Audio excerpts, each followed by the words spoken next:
Hello world, be the person that you want to attract. Learn to love yourself without judgment if you want someone else to love you unconditionally. Respect and stand up for yourself if you want someone else who will keep you safe. Live your passion if you want to find someone who makes you feel free. The love you have for yourself is what you will look for in someone else. Emotional battles are won or lost based on belief. What you believe about yourself becomes your reality. As the saying goes, whether you think you can or think you can't, you are right. If we believe that we have no control over our emotions or fears, then we have already lost. What we have to understand is that the beliefs of others are just illusions. They are creations of their own subconscious mind. To be afraid of what other people believe or think about you is the fear of being yourself. It is your job to be responsible for creating your own reality, your own belief system, base your own truth and not the expectation of anyone else. Instead of believing that you are weak and afraid, choose to believe that there is the heart of a warrior in you that never give up, never give in, never back down, and always get back up. You get to choose who you are.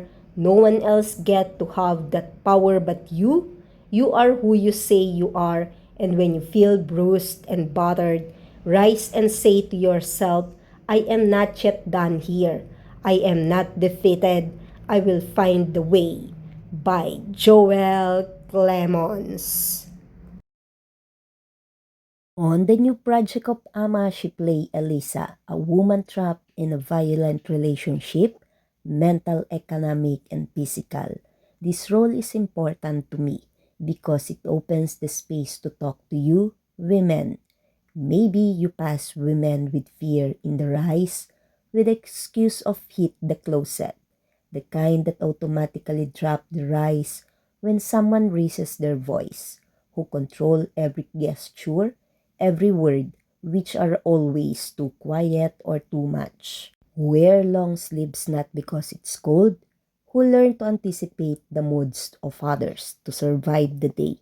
Maybe it's you, the one who shakes when the phone rings, which explains absence as fatigue, who meets loved ones less and less often, which is slowly disappearing although it's still nearby. Sometimes we hold on to the hope because it's the only thing that gives you a moment to breathe, because we remember good moments, because we believe that if we can hold on a little longer, if we become calmer, more careful, more patient, something will change. The fear of living can be huge, of loneliness, of emptiness, of what life hold look like again. And yet it happens that what seems to be the end of everything becomes the beginning of self-recovery.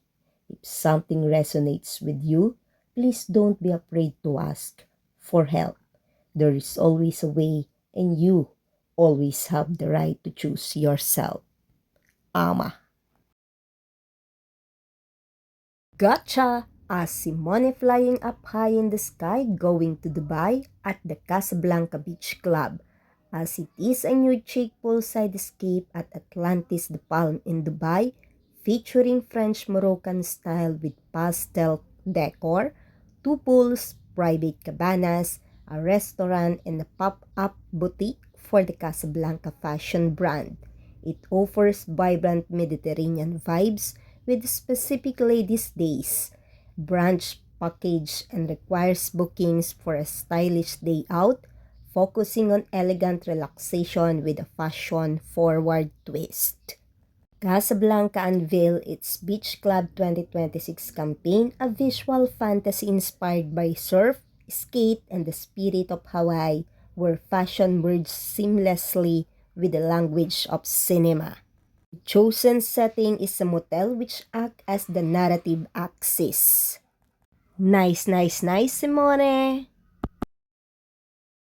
Sweet, sweet time of Michele and Brando, it's holiday season. And on Michele, he spent it with his family just at home. He also do a me time for his daily exercise. Watch this.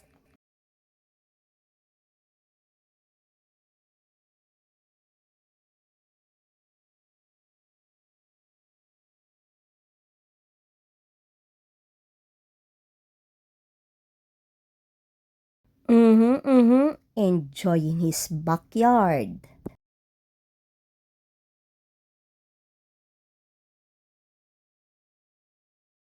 Oh, it's so nice and cool.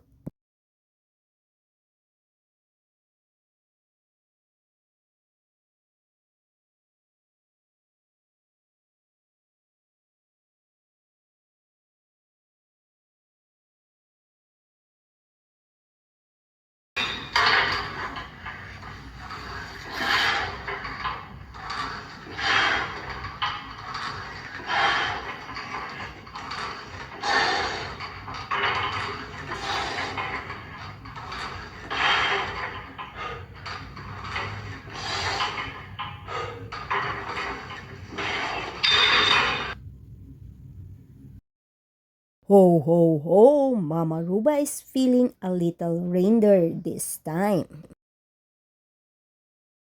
Aha, I know some can relate on this situation. Am I right how Mama Ruba got a headache for Marcus and Brando, but they are just playing?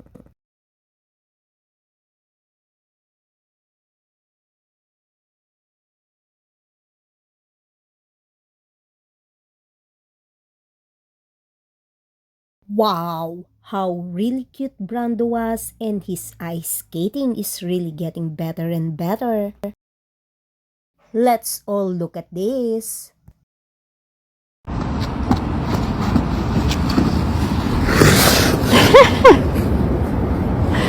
Ecco, E poi faccio tutto il giro, guarda. vai.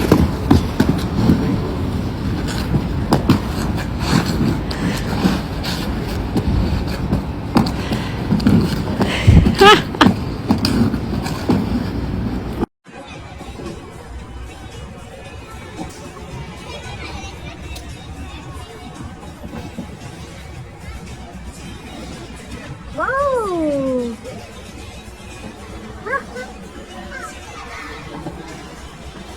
Bravo!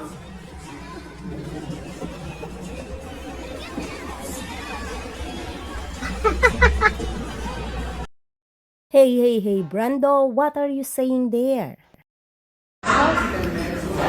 Hello, Kitty. Hello, Wifey. Where the fries?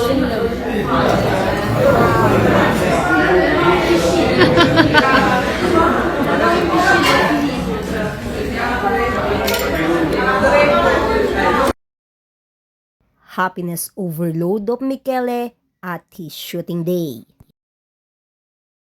Michele visited Ali Pradi and Chita Antiquario a Milano, one of his favorite store art and antiques in Brera since 1966. Thank you for watching my video today. Comment your reaction below. Don't forget to click the like button. Share this video to others and please subscribe on my channel. Day 357 of the 365 days of 2025. A blessed Merry Christmas to each and every one of us. A message to all: feelings that you push away weaken you, feelings that you push through empower you. Feelings are crucial to our survival. Emotions are what tells us that something is important, and we should pay attention to what is causing those feelings. Our brain break it down into two categories. Either something is a reward or a threat. We don't ignore rewards. We enthusiastically embrace them, but a threat is something we try to avoid. However, ignoring a threat doesn't make it go away. You can't turn your back on a hungry lion and then try to stop thinking about it. Your nervous system don't let you. Instead of trying to push away an uncomfortable feeling, try pushing through it. In other words, don't run from your feelings. Work through them until you stop feeling the threat and you feel the reward of overcoming the problem with a solution that not only inspires you but empowers you to turn a perceived weakness into a strength. By pushing through the feelings, you are taking action to overcome your fears and providing to yourself that you are bigger, stronger, and smarter than the threat that was making you feel small and weak. This success will inspire you to take on more things in your life that you have been avoiding or afraid of, and stop perceiving situation as a threat but as a challenge that you are ready to overcome. Imagine what you would be capable of creating in your life if your feelings were no longer holding you back but were inspiring you to love more in life. By Joel Clemons.